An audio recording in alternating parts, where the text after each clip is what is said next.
back. The weather's been nice for today and comfortable. The traffic, not so much. We're looking at our Gordon McKernan camera.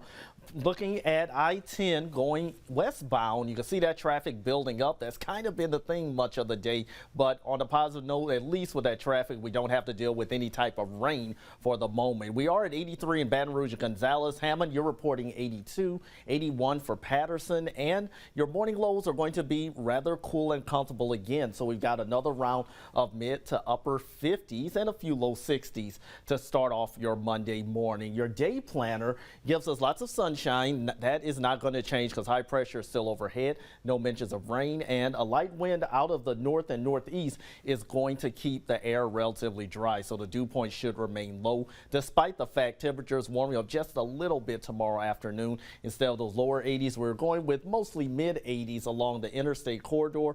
North of that, we've got a better chance of at least around 84 degrees. I want to give you a first alert because temperatures are going to be warming up quite a bit over the next few days. In fact, we are going to be looking at the potential for upper 80s as we go into Tuesday and the end of the work week before temperatures start to mellow out just a little bit for next weekend, and there is a reason for that. But for now, we do have at least a good potential of pleasant, comfortable weather with low dew points, at least in the pleasant category, until Wednesday, if not Thursday. Notice the dew point going up as we go into Friday. There's a reason for that because we're going to have a bit of a cold front that's going to be approaching the region. But for now, Futurecast giving us the A-OK for a cool, clear start to your Monday. And as we go throughout the rest of the week, we are going to be mild. A cold front to our north in the plains, that's going to miss us. But we will be watching another disturbance well off to the west that's going to move in and potentially give us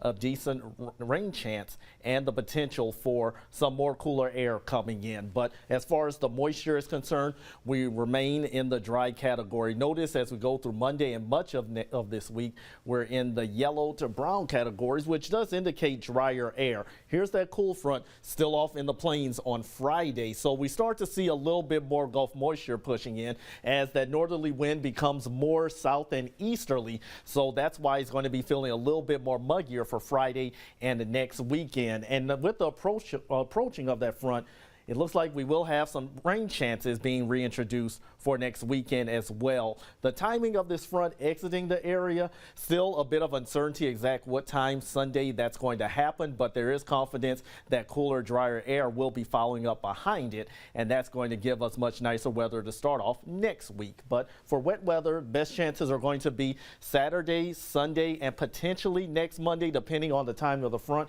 But for now, no mentions of precipitation for the work week, but we will let you know if that does end up changing. Let's take a quick look at the tropics. That's what's left over of Jerry, not causing any problems, but we've got a couple of waves pushing off of Africa over the Atlantic. And here's the next wave that the National Hurricane Center has upgraded to at least a medium chance of development over the next 48 hours, remaining over the open waters, so we don't have to worry about that. But for the moment, our big concern is going to be the warmer temperatures this week, rain chances next weekend, and the likelihood of cooler weather the following week.